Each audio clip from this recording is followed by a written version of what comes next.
23 डिसेंबरला बीडमध्ये मनोज जरांगे पाटील यांची निर्णायक इशारा सभा होणार आहे आणि या सभेची जोरदार तयारी आयोजकांकडून केली जाते। या सभास्थळाची पोलीस अधीक्षक नंदकुमार ठाकूर यांनी पाहणी केली। या सभेच्या अनुषंगाने वरिष्ठ अधिकाऱ्यांची जिल्हाधिकारी कार्यालयात एक बैठक पार पडली आहे। या बैठकीत सभेच्या दिवशी वाहतूक व्यवस्थेमध्ये बदल करण्याचाही निर्णय झालाय। या सगळ्या संदर्भातला आढावा घेतला आमचे प्रतिनिधी गोविंद शेळके यांनी। मराठा आरक्षणासाठी मनोज जरांगे पाटील यांनी सरकारला जी मुदत दिली होती ती 24 तारखेला संपते आहे आणि त्याच्या एक दिवस आधी म्हणजे बरोबर 23 तारखेला इशारा सभा ज्या सभेला नाव देण्यात आले ती बीडमध्ये होते आहे।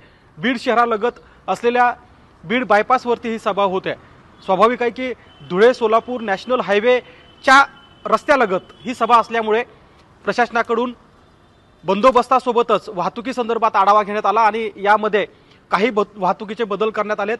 ते बदल एका दिवसासाठी म्हणजे 23 तारखेसाठी असणार आहेत, ज्यामध्ये छत्रपती संभाजीनगरहून ज्या गाड्या धाराशिवकडे जाणार आहेत त्यांच्यासाठी पाडळशिंगी टोल नाक्यावरून शिरूर पाटोदा मांजरसुंबा या मार्गे धाराशिवला जाणाऱ्या वाहनाची व्यवस्था करण्यात आली आहे। धाराशिवहून छत्रपती संभाजीनगरकडे जाणाऱ्या वाहनांची व्यवस्था ही मांजरसुंब्याहून वळवली जाते आहे। मांजरसुंब्याहून या सगळ्या गाड्या पाटोद्याकडे जातील, पाटोद्यावरनं शिरूर, शिरूरवरनं खरवंडी आणि त्या मार्गे पैठण मार्गे छत्रपती संभाजीनगर अशा गाड्या जातील।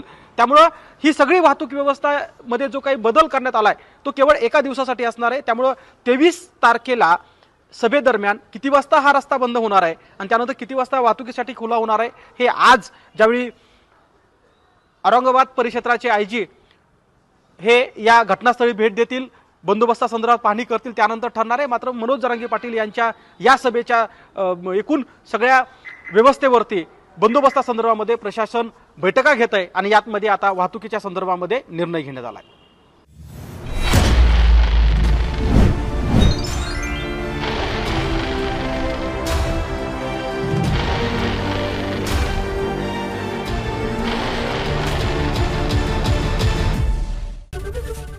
एबीपी माझा, उघडा डोळे बघा नीट।